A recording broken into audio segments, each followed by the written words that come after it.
Connecticut's #1 local news. This is Channel 3 Eyewitness News. Good morning, everyone. I'm Wendell Edwards. It is Thursday, April 7th, and we're following several big stories this morning. We start with breaking news in Bristol. There will be an increased police presence at Bristol Central High School today because of a threat circulating on social media. We don't know exactly what it was, but school officials say it was directed towards staff and students. An email sent to parents say there will be an enhanced police presence until further notice. Now to the latest on the coronavirus here in Connecticut. The state's positivity rate continues to inch up ever so slightly. According to the governor's office, it is now at 4.77%. And 106 people are in the hospital right now fighting COVID-19. Across the state, there is a new option for people who think they have COVID and need to be tested.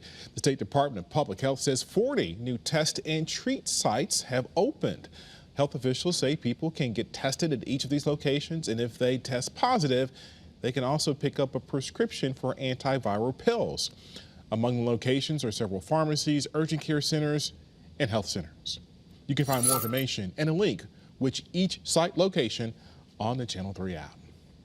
Sacred Heart University is dropping its COVID-19 vaccine requirement for the upcoming fall semester. The university made that announcement in a letter sent to students and employees earlier this week, saying it will continue to have testing, tracing, isolation, and quarantine policies in place.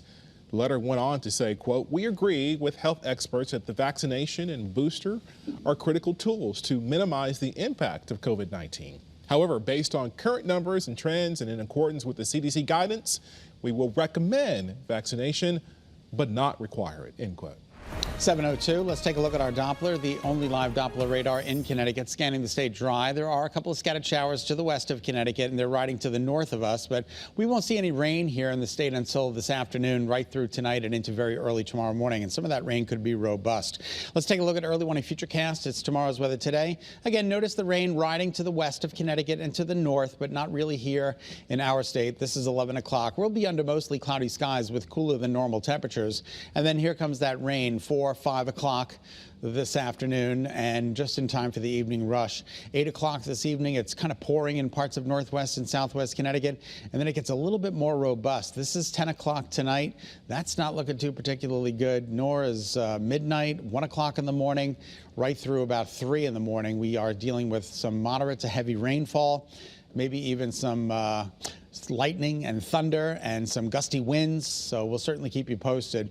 And then it's all winding down by tomorrow morning's commute. Now, the Storm Prediction Center has placed Connecticut in the general risk category for receiving some thunderstorms. This is not marginal, not slight, certainly not enhanced. But again, there is that opportunity for a shower or a thunderstorm with the severe threat remaining low. Keep your fingers crossed. All right, as we move through the visibility, Chester, you went down the hill. You're 1 3/4 of a mile in Chester, so a little bit of fog there. Everybody else is at a perfect 10. Not too bad in New Haven right now with a 46-degree temperature. Winds are out of the east-northeast at 7. And we'll take you to Torrington right now, where we have mostly overcast conditions. Stores, good morning to you. Things are looking okay there with mostly overcast conditions there, and Old Saybrook more of the same. Not a lot of rain since midnight. Temperatures are cooperating. They're above the average. 35 is where we should be. We're at 42 to 43 degrees, if not 46, 47 along the shoreline. Those are some good-looking numbers for April 7th, trust me.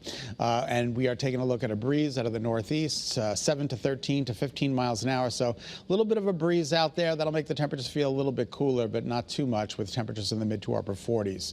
I think these numbers are a little exaggerated. I don't think we're going to get to 55 or 56. I think we're going to be in the low 50s with mostly cloudy skies.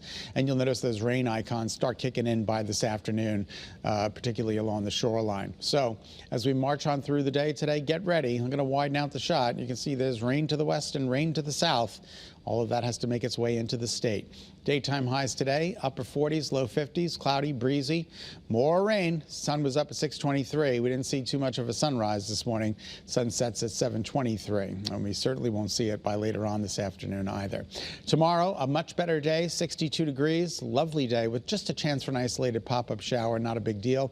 Saturday, a better chance for showers. Sunday, 56 with partly to mostly sunny skies. Monday and Tuesday and Wednesday look great. And look at those temperatures, 65 on Monday, 71 on Tuesday, and 76 degrees by Wednesday. Now that's something to look forward to. 7:05 is now the time. That's a check of your early warning forecast. Wendell, we'll send it back to you. Thank you very much, Scott. Happening today, a local organization caring for the victim of a disturbing animal abuse case is getting support from the community this morning.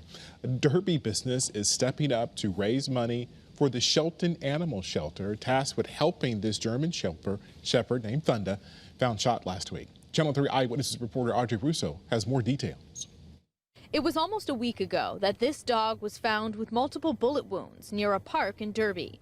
Since then, the dog's owners have been found and are facing a litany of charges, including conspiracy to commit animal cruelty.